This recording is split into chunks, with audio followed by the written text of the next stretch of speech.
भारतीय संस्कृति में साधु और संत दोनों का बड़ा ही सम्मानित स्थान है, लेकिन साधु और संत एक नहीं होते। सनातन पर कोई विपत्ति आ जाए तो सबसे आगे खड़े दिखाई देते हैं और समाज की बुराइयों और कुरीतियों को दूर करने की कोशिश में हमेशा लगे रहते हैं। अपने आत्मज्ञान की खोज में ही लगे रहते हैं। समय समय पर समाज में इन्होंने बड़े बदलाव भी लाने की कोशिश की। वे अपने जीवन के विकारों को, जैसे काम, क्रोध, मोह, लोभ, इनसे मुक्ति पाने की कोशिश करते हैं और फिर समाज को सही मार्ग दिखाने का भी काम करते हैं। साधु और संत एक नहीं होते, दोनों में जमीन आसमान का अंतर होता है। सनातन में साधु और संत दोनों एक दूसरे के पर्याय के तौर पर देखे जाते हैं, लेकिन साधु और संत एक नहीं होते। आज हम आपको बताएंगे कि आखिर दोनों में क्या फर्क होता है, साधु क्या करते हैं और संत किसे माना जाता है, क्योंकि दोनों में फर्क है।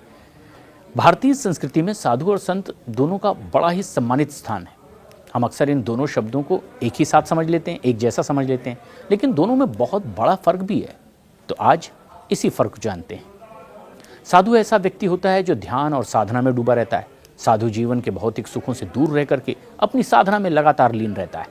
साधुओं का ज़्यादातर समय योग और ध्यान में लगा होता है। साधुओं का मुख्य उद्देश्य अपने मन, आत्मा और शरीर को शुद्ध करने में होता है। साधु कभी भी समाज से दूर नहीं होते, लेकिन उनका ध्यान पूरी तरह से अपनी साधना पर रहता है।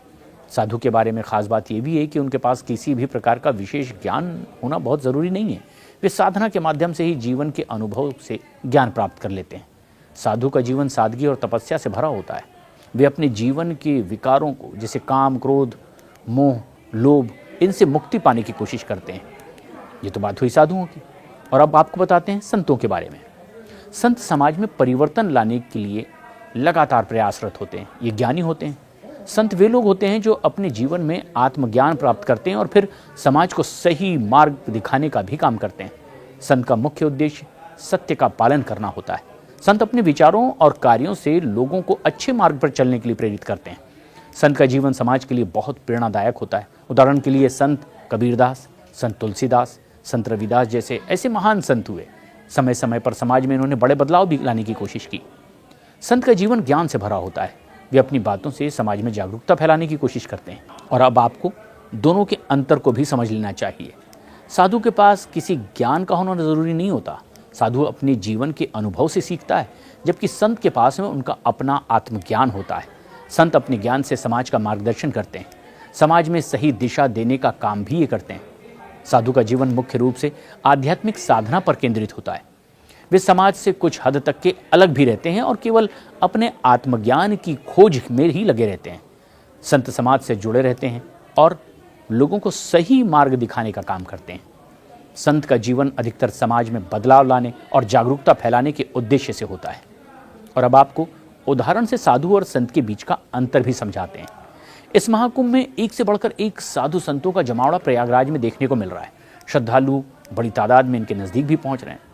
साधुओं में सबसे ज़्यादा आकर्षण का केंद्र नागा साधु हैं।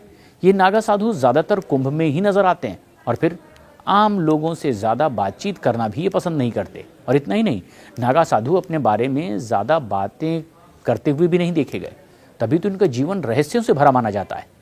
नागा साधु समाज में अलग रहते हुए भी समाज की भलाई के लिए हमेशा तत्पर रहते हैं।